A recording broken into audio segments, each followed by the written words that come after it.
നമസ്കാരം. News corner fast top 10 ന്യൂസിലേക്ക് എല്ലാ പ്രേക്ഷകർക്കും സ്വാഗതം.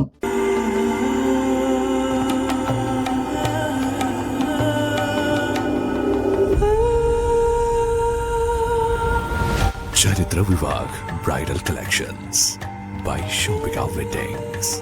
ചിത്ര gold and diamonds, Changaramkulam and Edappal. Sunrise hospital, care beyond cure.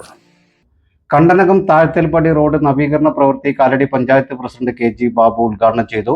Panchayat അംഗം ബഷീർ തുറയാറ്റിൽ അധ്യക്ഷനായി.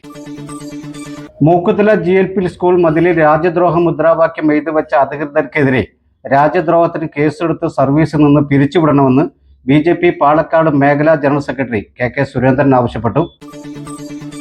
ലോക സ്ട്രോക്ക് ദിനത്തോടനുബന്ധിച്ച് ലോട്ടറി എടപ്പാൾ ഹോസ്പിറ്റലുമായി സഹകരിച്ച് സ്ട്രോക്ക് ബോധവൽക്കരണ ക്യാമ്പ് നടത്തി. എടപ്പാൾ ഹോസ്പിറ്റൽ CEO ഗോകുൽ ഗോപിനാഥ് ഉദ്ഘാടനം ചെയ്തു. റോട്ടറി പ്രസിഡന്റ് അഷ്റഫ് ചെങ്ങനാത്ത് അധ്യക്ഷനായി. Athavanad Markaz arts and science college career guidance cell university employment information സെന്ററുമായി സഹകരിച്ച് വിദ്യാർത്ഥികൾക്കായി തൊഴിൽ ബോധവൽക്കരണ ക്ലാസ് സംഘടിപ്പിച്ചു. പ്രിൻസിപ്പൽ ഡോക്ടർ CP മുഹമ്മദ് കുട്ടി അധ്യക്ഷനായി. PMC പദ്ധതിയിൽ കേരളം ഒപ്പുവെച്ചത് പുനഃപരിശോധിക്കാനുള്ള തീരുമാനം ഏറെ പ്രതീക്ഷയ്ക്ക് വക നൽകുന്നതാണെന്ന് കേരള മദ്രസ അധ്യാപക ക്ഷേമനിധി ബോർഡ് അംഗം സിദ്ദിഖ് മൗലവി അയിലക്കാട് അഭിപ്രായപ്പെട്ടു. എടപ്പാൾ പഞ്ചായത്ത് ഭിന്നശേഷി കലാമേള ശലോപോത്സവം നവംബർ 1 തുയ്യം GLP സ്കൂളിൽ നടക്കും. പഞ്ചായത്ത് പ്രസിഡന്റ് CV സുബൈദ ഉദ്ഘാടനം ചെയ്യും.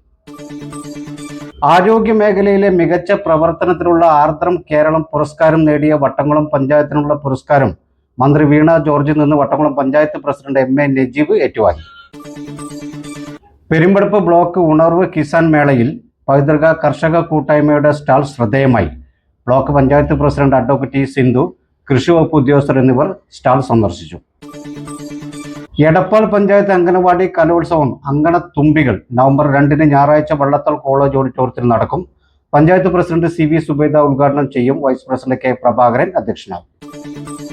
പാലക്കാട് അഹല്യ ഫൗണ്ടേഷൻ കണ്ണാശുപത്രിയും പള്ളിക്കര UDF കമ്മിറ്റിയും സംയുക്തമായി നവംബർ 2 പള്ളിക്കര GLP സ്കൂളിൽ നേത്ര ചികിത്സാ ക്യാമ്പും KC അഹമ്മദ് അനുസ്മരണവും സംഘടിപ്പിക്കും.